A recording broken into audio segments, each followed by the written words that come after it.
ಈ ವಿದ್ಯಾರ್ಥಿನಿಯಿಂದ ಕನ್ನಡ ಭಾಷಣ ಸ್ವಾಮಿ ವಿವೇಕಾನಂದರ ಬಗ್ಗೆ ಭಾಷಣ. ಶಿವಯ್ಯ, ನನ್ನ ಹೆಸರು ಗಂಗೋತ್ರಿ.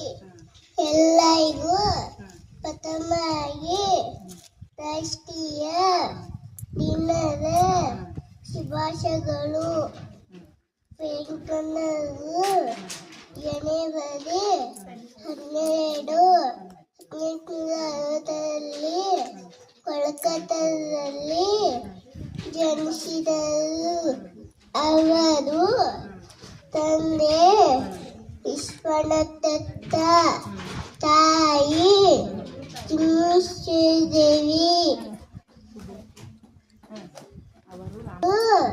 ರಾಮಕೃಷ್ಣ ಪರಮಹಂಸರಾಗಿದ್ದರು. ಜೈ ಹಿಂದ್.